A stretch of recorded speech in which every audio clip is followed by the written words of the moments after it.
Governor Jesse Ventura, author of the new book, American Conspiracies. Governor, great to have you back on the Young Turks. Great to be on again, Jink. Thank you. All right. You outline a lot of conspiracies throughout American history here, including one against Abraham Lincoln, one against FDR. Have forces been working against our democracy throughout the history of this country? I think that there's been a lot of things that have gone on that have been certainly swept under the rug throughout the years, and certainly we're not taught these things in our history books at all. I found the amazing thing about the Abraham Lincoln murder was that, I really didn't know that 8 other people had been tried, all convicted, and 4 of them sentenced to death, including the first woman in America. And I followed up on that by asking my nephew, who was 15, what he had learned in school, what he knew about Abraham Lincoln, and he said he just had it 2 weeks earlier. And again, all he knew about was John Wilkes Booth shooting him in the Ford Theater and getting chased down and killed in the farmhouse. And in fact, of course, it's much larger than that. Yeah, absolutely. I mean, there were 8 other people involved. The whole conspiracy actually involved, they were going to try to kill Lincoln, Vice President Johnson, Secretary of State Seward, as well as Ulysses Grant, the general. Why do you think it's relevant that they only discuss John Wilkes Booth and not the whole conspiracy? I think it's relevant because it always sets us up that only one person ever does it, and that no one's ever involved. It's the old lone nut thing. And really, most people think that John Wilkes Booth was probably a lone nut when he truly was not. So if they're not lone nuts, all these assassins throughout American history, what are they? Are they all part of a similar movement, different movements? Well, it's hard to say. They all, the ones in the 60s all had a common denominator except the Kennedy murders. But if you look at Malcolm X, if you look at Martin Luther King, and if you look at John Lennon, all of them were under heavy CIA surveillance when they were killed. And I, being a former Navy SEAL, understand that before you do an op, you do plenty of surveillance and plenty of intel work to make sure it goes correctly. And the real only common denominator to the whole thing is the CIA. You think the CIA might have had Lennon killed? Well, there's a good possibility because Mark David Chapman was very strange. If you read about how that killing took place, Lennon was under heavy CIA surveillance. Reagan had just won, and Lennon was making a huge comeback at the time, and they thought that he could galvanize the left because he was very liberal. And Chapman, if you look at his background, it's nothing like what the media told us about. The media told us he was infatuated with the Beatles, infatuated with John Lennon, and that's why he killed him. That's not true at all. In fact, he could have cared less about the Beatles. His actual favorite musician was Todd Rundgren, and he hated guns. And yet the night he killed Lennon, he dropped into a professional shooting position, put 5 rounds in Lennon that a drill instructor would be proud of, and then his most strange behavior was when he was done. He had 3 opportunities to escape. He could have either ran into Central Park, he could have got onto the subway a block away and disappeared, or he could have just disappeared in the Manhattan streets. Instead, he backed up into the shadows, dropped the gun, pulled out J.D. Salinger's Catcher in the Rye, and was reading it when the cops arrived. Governor Ventura, I hear that and I think, so why? Or how, more interestingly? I mean, do you think he wasn't deranged, or do you think that the CIA drugged him? I think he very well could have been. You know about the MK Ultra program of mind control and all that. That's all documented in the 50s and 60s. There was a good chance, in my opinion, he was what you would call, quote-unquote, a Manchurian candidate. So do you think that stuff works? Because I was never under the impression that they had successfully done that. Well, on my television show, we looked into it, and I think that it absolutely can work if they have someone for over a year, because hypnosis is a very powerful thing. And you can't get someone under hypnosis the first time generally to commit an act of violence or a crime, but you certainly could do it over, say, a year or two if you had control of that person. And we actually met a guy who claims to be a Manchurian candidate. I thought he was crazy, and when I got done interviewing him, I turned to my crew after he left, and I said, well, if we don't believe it, he certainly does. But the unique thing about this guy was he got involved in a bad auto accident and was injured, and he started getting his memory back. He went in for an MRI, and they found 4 microchips in his body. The MRI went ballistic. Now, how did he get them in his body? And what do they do? We're talking to Governor Jesse Ventura, former governor of Minnesota, of course, and the TV show he's referring to is on True TV, and his book is American Conspiracies. You mentioned the media on several occasions there, Governor. Why do you think they play along? I don't know. You know, the media seems to, well, I think the reason that they play along with the government so well is they don't want to lose their access. Because if they start asking difficult, uncomfortable questions, they're not going to be let into press conferences and things like that, so they'll lose their ability to be able to report on the government. And I think that's one of the things the government holds over the media, that if you step too far and ask too many pointed questions, we won't let you in anymore. I want to go back to one of the earlier chapters in your book about FDR and the plot against him. Also something that isn't talked about very much, because I think that might tie in a lot of other strands that we're talking about here. Tell us, for a lot of people that are not familiar with that, what was the plot against FDR? Well, basically, it was a plot done by the Wall Street, pretty much. It was done by the heavy finance people. They thought that FDR was going far too socialist, coming out of the Depression and all that, probably much the way they go after President Obama today for his health care, you know, bringing socialism into America. Like, you know, we don't dare have any type of socialism here at all. I believe you have to have a balance between the two. We saw capitalism pure didn't work. We just went through it when they took off all the deregulation on Wall Street, and look what we ended up with. So I think there's a fine line you have to. You don't want to go all socialist either, because Russia fell because of that. So you've got to have a combination, in my opinion, of both. But fill us on some of the details of how did they try to get... the FDR. Okay, what they tried to do, all these big shots, they literally tried to replace FDR with a coup.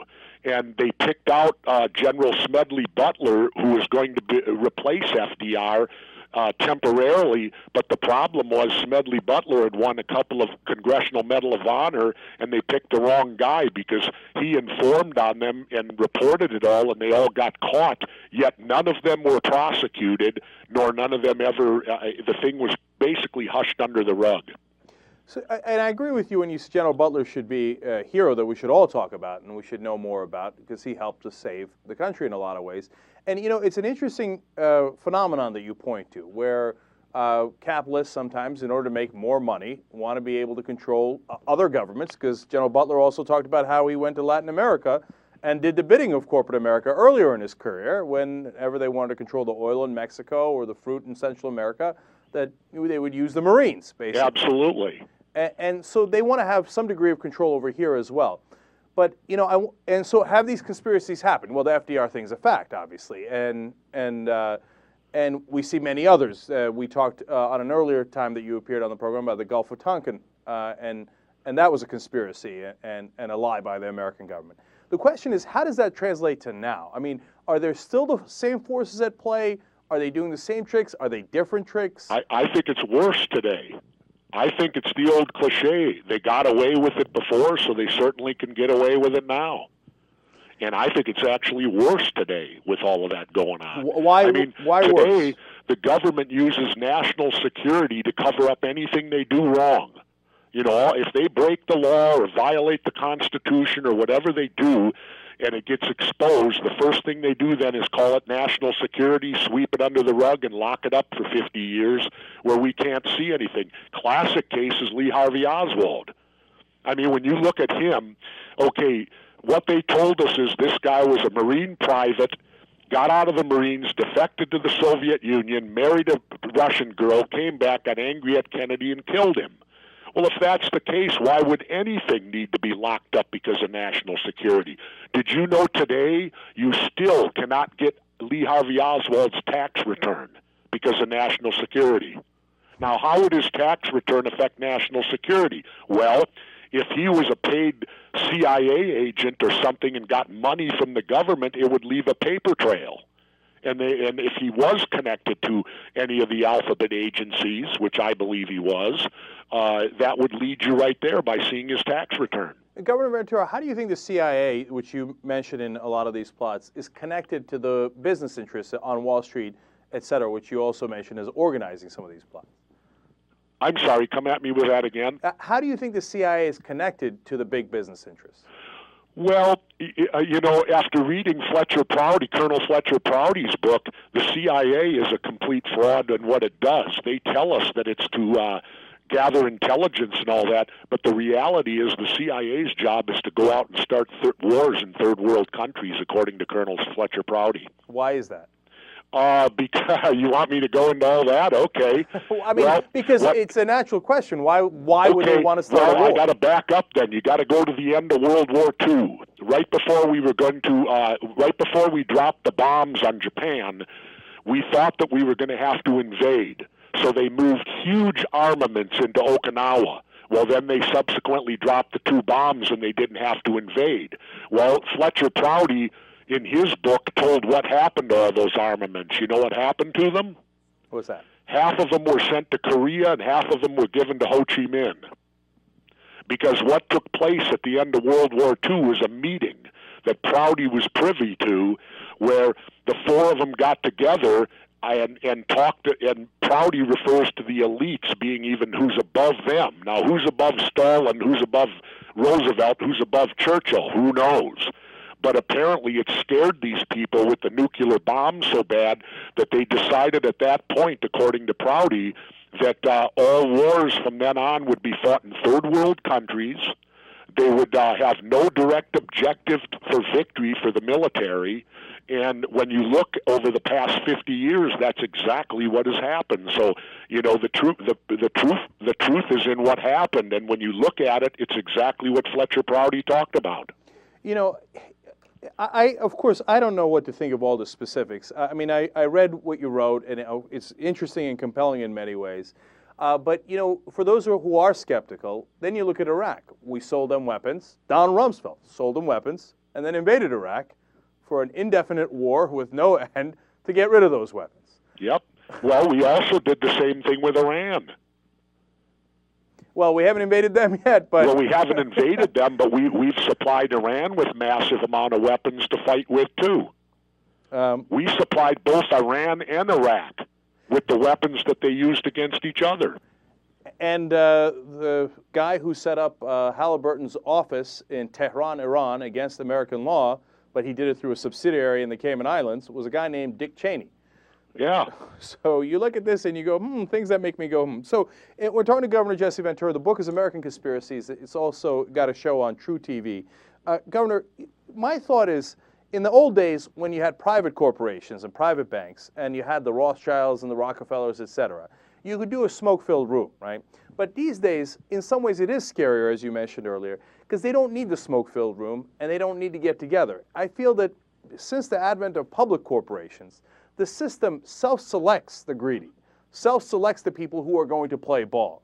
So if you need to have generals who are going to start wars or who are going to advocate for longer wars, well, it helps that they're going to get hired by the military-industrial complex later, after they retire. Sure. And that goes on and on for the bankers. Of course, if you're Nomi Prince at Goldman Sachs and you grow a conscience, well, you're no longer welcome there. And they look for someone who's not encumbered with a conscience, who can go ahead and buy politicians. Always remember that in any war, regardless of big or small and where it takes place, there are people that profit tremendously from it.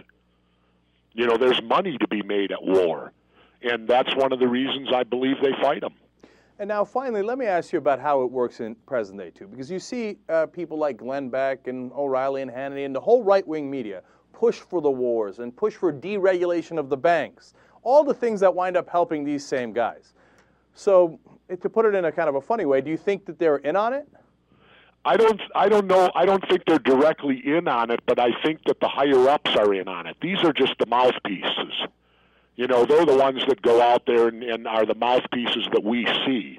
But clearly, I know, because when I had my short-lived thing with MSNBC, my biggest fight with them was they were telling me what subjects I had to cover. You know, it came down from upstairs, and these guys will deny it, but I know it's not true. All of the stuff comes down from upstairs, because if you look at all their shows, they all do the same topics. It's just a different guy's perspective of it. So do you think that that's the same process of self-selection? So if Mike Maloney is a left-winger who rants on the left, well, he doesn't get hired by Roger Ailes because Roger Ailes isn't interested in that message on Fox News. Yep. But if you're pro-war and you do the same kind of rants, well, then you get hired by Fox News. Yep. If you're the great example was myself. When I came out of office, I was the hottest commodity out there. I was the voice of the independent. I got CNN, MSNBC, and Fox got in a bidding war for me. MSNBC won. I went to do my show. They were putting together a 5-day-a-week show for me, and then all of a sudden a phone call came and to one of my subordinates, and they said, "Is it true that the governor doesn't support the war in Iraq?" This was right before the Iraq War was going on, getting ready to hype up. And they said, "No." There was a deadening pause at the other end. They said, "Does New Jersey know about this?" And the person said, "I don't know." And then they said, "Is there a chance he'd change his mind?" And this person had worked with me 4 years at the Capitol. He said, "I don't think so," because he said the governor's pretty staunch when he gets, you'd really have to sway him. And the war ain't going to sway him. Well, it turned out they wouldn't put me on the air. They paid me for all 3 years. They pulled my show. And I sat and collected paychecks, and I couldn't say anything because my contract said I couldn't do any cable nor any news shows for 3 years. That's really interesting, because that's exactly what they did to Ashley Banfield. When she made the speech against the Iraq War, Yep. They literally put her in a closet and Yep. paid the rest of her contract so she couldn't talk to anyone else. Yep, and they did it also, if you recall, to Phil Donahue. That's right. They had just hired Phil. Phil was their highest-rated show, and they pulled him. Have you ever heard of a network pulling its highest-rated show? Never. And remember, this was at the time that MSNBC was trying to be Fox Light. They weren't liberal like they are now. Right. So, I remember they put out a story at the time saying that you want to do the show from Mexico, and that's why they didn't want to do it. That's a complete lie. All I did was I said I wanted to do the show from Minneapolis and my reasoning was this: not only was it my home and I didn't want to relocate and I had the power to do it, but second, I told them, look, all these shows take place on the East Coast and the West Coast. Why not get a Midwestern perspective for a change? So, but then what happened there? Because, MSNBC... They wouldn't put me on because of my opposition to the Iraq War. I hear you, but so then MSNBC, you think, is not putting you on and not putting all those people on because they're against the Iraq War, but now their prime time, at least, not their morning, but their prime time is progressive. So what do you think changed? Ratings.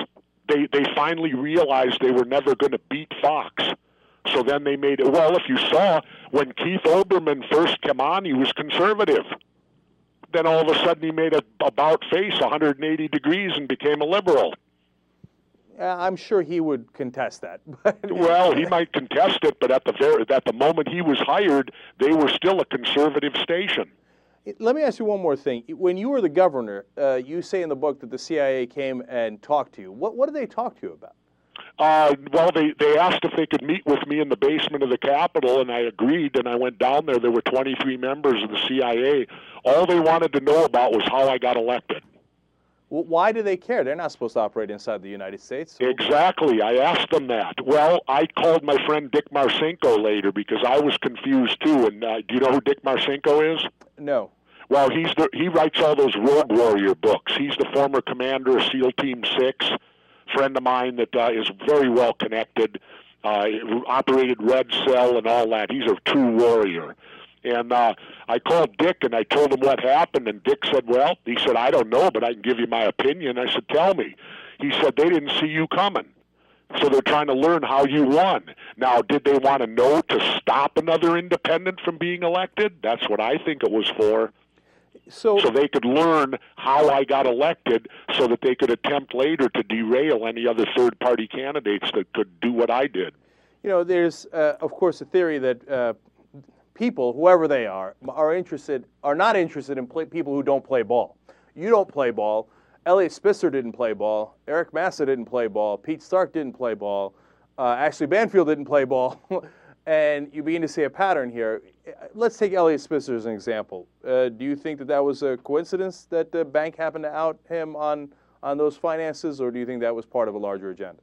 I really don't know. I haven't studied the Spitzer, what happened to him, but I do know he was investigating things that I don't think they wanted him going into. Yeah, well, that's certainly. I remember when he got. And then, unfortunately for him, he decided to be a womanizer, and they nailed him. You know, if you're going to take him on, you better make sure you got no skeletons in the closet. Because they will come for you. Well, absolutely. He's a prime example of it. They buried him over that thing, and he lost his governorship over it. All right. Jesse Ventura's new book is American Conspiracies. You can check out a show on True TV as well.